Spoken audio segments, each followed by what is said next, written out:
Misalnya lo sodorkan nama ketika Gibran dimakzulkan, tokoh yang kemudian layak untuk bisa mengganti Gibran itu adalah orang-orang yang punya keberanian dalam hal pemberantasan korupsi. Siapa kira-kira? Ya, Pak Abraham Samad itu sangat cocok. Pak Abraham Samad. Sangat layak. Karena beliau mantan ketua KPK. Mantan ketua KPK 2011-2015. Menurut hemat saya, apa yang terjadi terhadap Mas Roy Suryo, Rismon, Dr. Tifa, dan Fadila, ini adalah satu bentuk pembungkaman terhadap suara-suara kritis, dan ini sebenarnya melanggar hukum. Nah, di Undang-Undang Dasar kan disebutkan soal pergantian atau pemakzulan wakil presiden, melanggar konstitusi, mengkhianati negara, dan seterusnya dan seterusnya. Itu nggak ada celah di situ.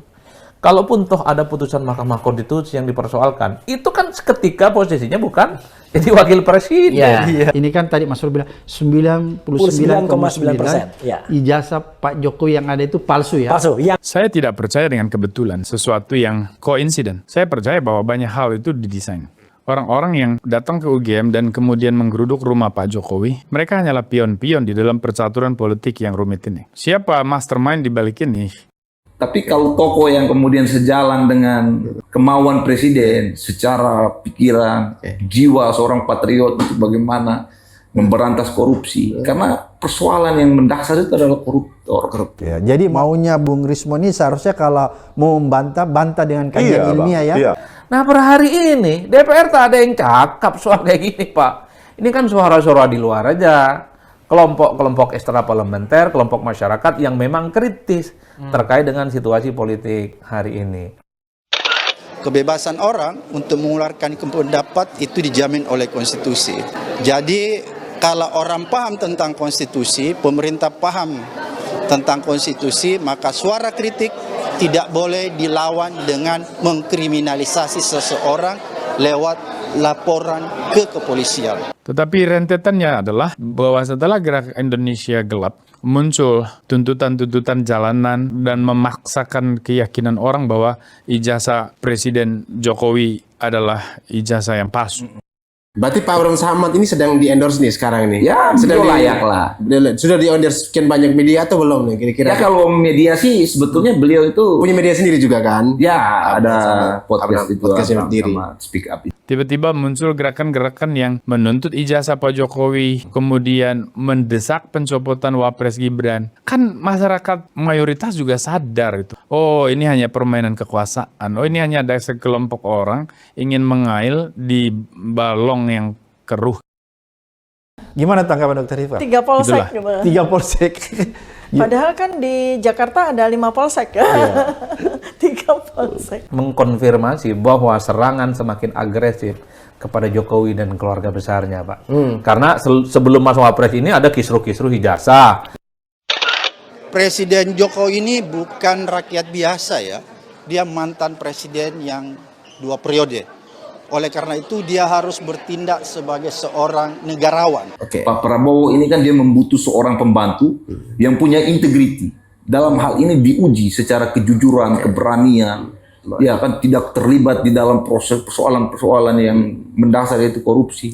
Beliau yang salah satu tokoh yang kemudian dengan sangat tegas memberantas para mafia-mafia dan beliau mewakafkan dirinya untuk bagaimana memberantas para koruptor di Republik ini. Nah, tokoh yang sangat layak untuk bisa mendampingi Prabowo. Nah, itu adalah Pak Abraham Samad. Itu usulan ya? Ya, itu realistis. Ya, karena beliau mantan ketua KPK. KPK yang teruji secara integritasnya. Kalau para purnawirawan ataupun siapapun lah kelompok masyarakat agak serius terkait dengan wakil presiden, main dong ke DPR. Sampaikan kertas posisinya, apa statement dan pernyataan mereka. Ini berarti ada konspirasi di balik ini sehingga proyek itu ditetapkan jadi PSN dong? Ya jelas lah, kita kalau lihat kronologisnya kan awalnya kan Aguan kan jadi ketua konsorsium pembangunan IKN. Tindakan seorang negarawan itu haruslah bisa diteladani, harus bisa dicontoh. Dan tindakannya itu harus memberi nuansa kearifan dan kebijaksanaan. Seharusnya sebagai seorang mantan presiden, tidak elok rasanya Pak Jokowi melaporkan Roy, Rismon, Tifa, dan Fadila. Ini tidak masuk akal. Saya kira mereka juga sadar itu bahwa ijazahnya Pak Jokowi itu asli. Tetapi kenapa isu ini terus dimainkan?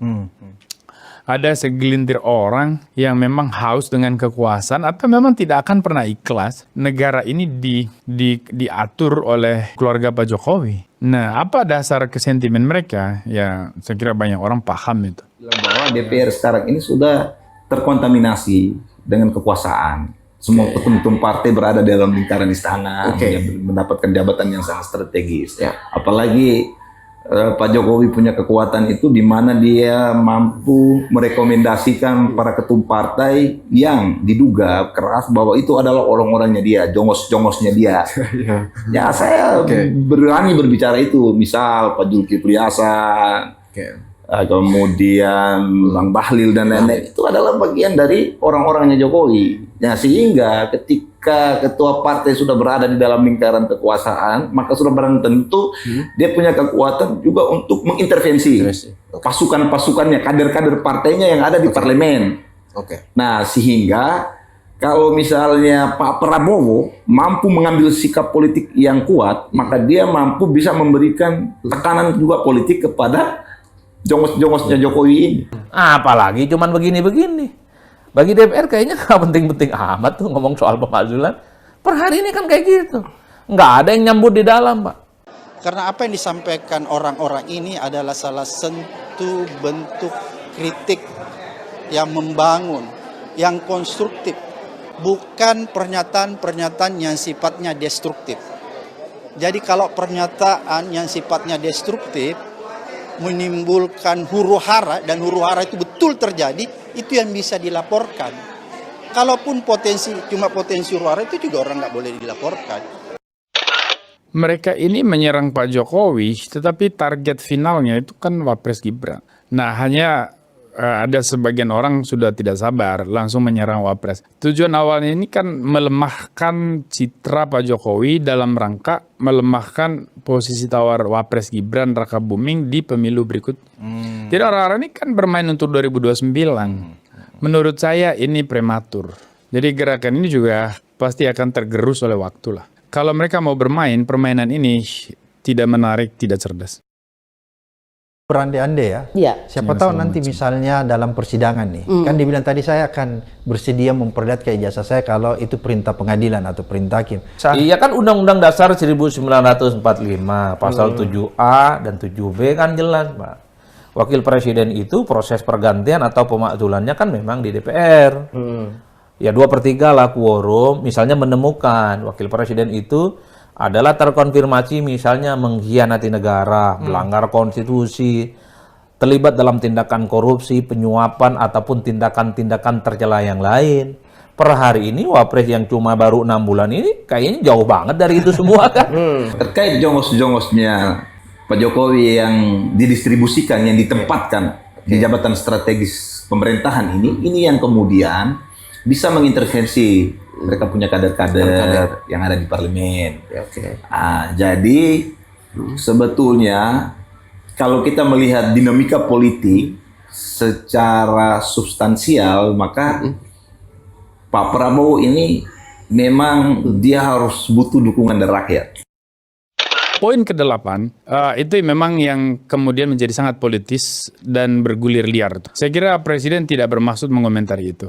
Itu kalau poin nomor 6 menurut saya secara implisit mereka mau menyerang Pak Prabowo. Karena Pak Prabowo itu menterinya Pak Jokowi. Menteri Pak Jokowi yang kemudian didorong Pak Jokowi dan dipilih oleh rakyat Indonesia menjadi presiden. Nah, makanya saya senang sekali dengan pernyataan resmi dari kelompok Purnawirawan TNI yang Angkatan Darat yang mengatakan bahwa gerakan itu tidak ada hubungannya dengan organisasi Purnawirawan.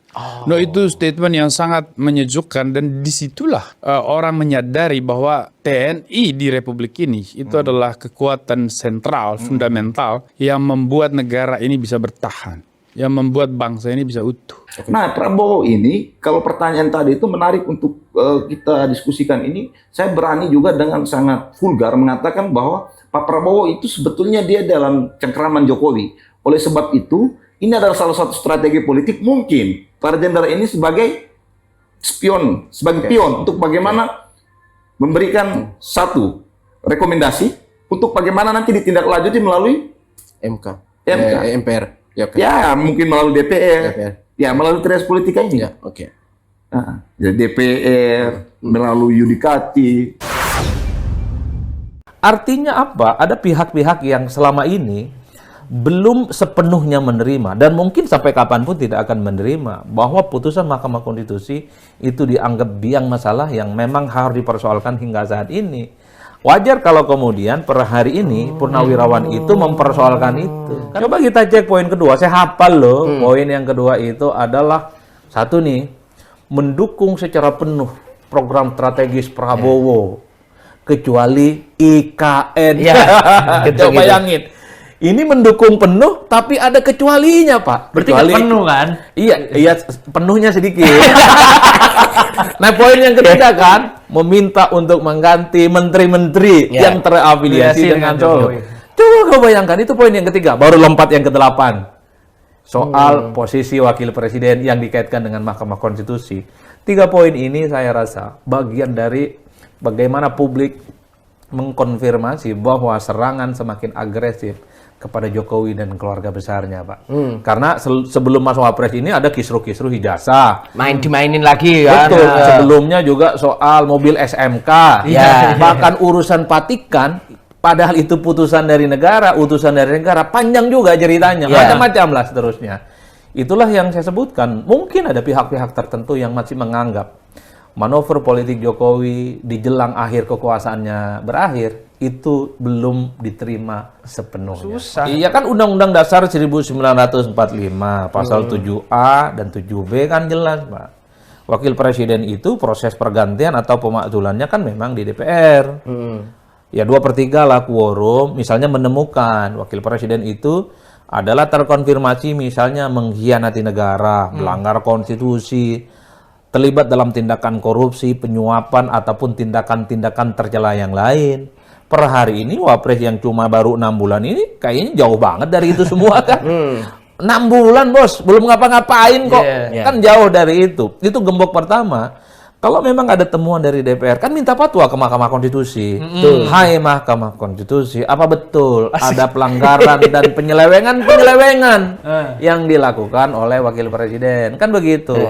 Kalau menurut Mahkamah Konstitusi ada, baru kemudian diusulkan ke MPR. Nah, per hari ini DPR tak ada yang cakap soal kayak gini, Pak. Ini kan suara-suara di luar aja. Kelompok-kelompok ekstraparlementer, kelompok masyarakat yang memang kritis terkait dengan situasi politik hari ini. Apalagi cuman begini-begini. Bagi DPR kayaknya nggak penting-penting amat tuh ngomong soal pemakzulan. Per hari ini kan kayak gitu. Nggak ada yang nyambut di dalam, Pak. Mana ada yang nyambut di dalam itu? Ngomongnya normatif semua. Inilah, itulah. Satu-satunya pernyataan sikap yang kemudian bisa ditangkap oleh publik adalah pernyataan Ketua MPR yang mengatakan Presiden dan Wakil Presiden adalah pilihan sah secara konstitusional. Itu kan gembok yang kedua jadinya lah Ketua MPR-nya ngomong begitu. Kecuali kalau Ketua MPR-nya ngomong lain lagi. Ya karena memang kalau bicara tentang proses politik terkait dengan pergantian Wakil Presiden, pemakzulan, bolanya ada di DPR. Kalau kita bicara tentang DPR, di siapa? Partai politik. Kalau saya begini ya, mungkin tidak ada urgensinya bagi DPR dan parlemen persoalan Wakil Presiden. Kondisi saat ini kan membuat semua orang itu harus bersatu, Pak. Geologi politik lah, kondisi ekonomi, yang kemudian pada hari ini memang dikonfirmasi tidak baik-baik saja, toh. Jadi itulah yang kemudian membuat kenapa DPR pun juga tidak cakap, tidak bicara tentang soal pemakzulan ini, ngomongnya normatif lah, kaidah demokrasi dan seterusnya. Jadi tidak ada hal yang kemudian dianggap penting. Yang kedua, tidak ada celah. Nggak ada celah barang, Pak.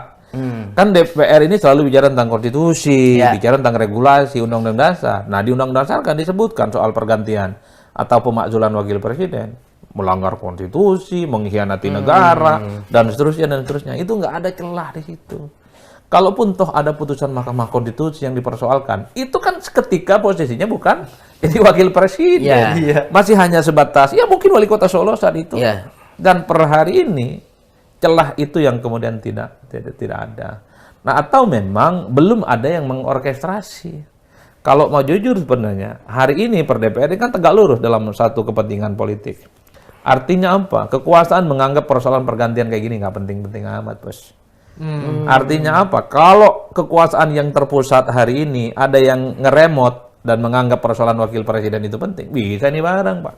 Di kita ini kan sesuatu yang mustahil jadi mustahil. Sesuatu yang dianggap tidak mungkin terjadi, mungkin terjadi. Oke. Makanya itulah yang saya sebut kenapa ada kawan-kawan DPR, parlemen, bahkan MPR sekalipun tidak speak up, ya mereka nggak punya celah. Dan tidak ada gerakan-gerakan politik apapun yang kemudian mengarah kepada persoalan itu. Oleh karena itu saya menganggap, ya ini soal bagaimana aspirasi orang-orang, aspirasi kelompok-kelompok masyarakat yang melihat bagaimana situasi politik yang berkembang di Indonesia saat ini. Saya kira di situ aja konteksnya. Nah, kalau mau jujur ya memang kalau para purnawirawan ataupun siapapun lah kelompok masyarakat agak serius terkait dengan wakil presiden, main dong ke DPR. Sampaikan kertas posisinya, apa statement dan pernyataan mereka. Ya. Itu kan DPR katanya membuka seluas-luasnya aspirasi yang diinginkan oleh masyarakat. Ini kalau cuma forum-forum penyampaian pernyataan sikap di tempat secara umum diekspos, ya tentu tidak sampai ke DPR. Kecuali ada pengaduan khusus kepada pimpinan DPR dan MPR yang mulia meminta untuk misalnya mengganti presiden. Mungkin itu agak beda ceritanya. Yeah. Lah Mas Adi meyakini bahwa pernyataan sikap para purnawirawan ini tidak akan diikuti oleh gerakan-gerakan selanjutnya nih, gerakan-gerakan Di politik. dalam gerakan politiknya tuh enggak. Ya kalau melihat per hari ini nggak ada tuh yang menyambut. Bahkan ketua umum partai kan mulai speak up, Golkar ngomong legal dan formal, nggak ada celah untuk mempersoalkan ini semua. Ketua umum Nasdem juga ngomong bahwa ini adalah sesuatu yang nggak boleh dibesar-besarkan. Udah selesai ini pemilu, legal, formal dan seterusnya dan seterusnya. Bahkan partai yang kalah pilpres sekalipun, even PDIP kan menganggap ini biasa saja orang kayak gini-gini gitu loh, dan dikaitkan dengan persoalan soal bagaimana putusan Mahkamah Konstitusi waktu yang lalu. Tapi misalnya tidak ada pernyataan dari PDIP atau partai yang kalah pilpres, ya kayaknya menarik juga untuk dikaji dan diusulkan di parlemen. Kalau itu yang terjadi keren bos, rame lah gitu. Tapi per hari ini bagi saya nggak ada tuh ke arah itu. Karena mungkin DPR juga nggak mau berspekulasi, bicara dan mengusulkan sesuatu yang tak ada celahnya, Pak. Atau ngakal-ngakalin misalnya cari celah. Ini baru 6 bulan, mah. Mungkin kalau 2 tahun, 3 tahun mungkin lah. Apalagi dekat-dekat 2029 lah. Betul, bisa dicari gara-garanya. Kalau kita mendengar argumentasi para pendukung Mas Wapres ya, ini kan upaya untuk mengadu domba antara wakil presiden dengan presiden. Apalah argumennya? Cuman sorry to say, saya tak nemu celah, tak nemu argumen yang bisa dirasionalisasi bahwa ini adalah sebagai upaya untuk memecah belah. Nggak ada, bos. Nggak ada. Apa yang mau dipecah belah? Jokowi dengan Pak Prabowo baik-baik saja. Minimal yang tampak di permukaan. Kan nggak mungkin kita bicara di belakang yang kita tidak tahu. Sekalipun misalnya ada isu matahari kembar. Ada menteri-menteri yang ngomong bos kepada selain dari presiden. Enggak ada tuh istana marah. Kata istana bentuk silaturahmi politik biasa, suasana lebaran. Ya orang nganggap ini baik-baik saja barang. Bahkan di tengah kekisruhan itu diutus ke Vatikan. Gimana kamu amunisi mau bentur-benturin orang, Pak? Apapun judulnya, Pak. Mau matahari gembar, mau ada isu bos lain di luar istana. Ya buktinya diutus ke Vatikan, mau apa kau? Mau teriak-teriak ini nggak akur lah. Matahari bukan hanya kembar 2, kembar 6, kembar 7. Ya nggak relate dengan ngutus ke Vatikan itu nggak gampang, bos.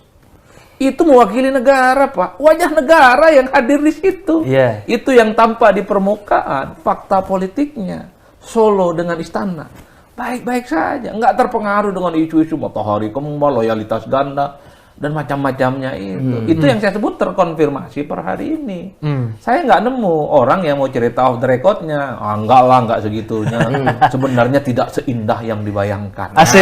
Misalnya istana sebenarnya marah tuh ketika ada menteri-menteri misalnya ngomong ada bos lain selain Pak Prabowo. Nggak ada saya nemu begitu. Kata istana itu silaturahmi biasa. Perintah agama.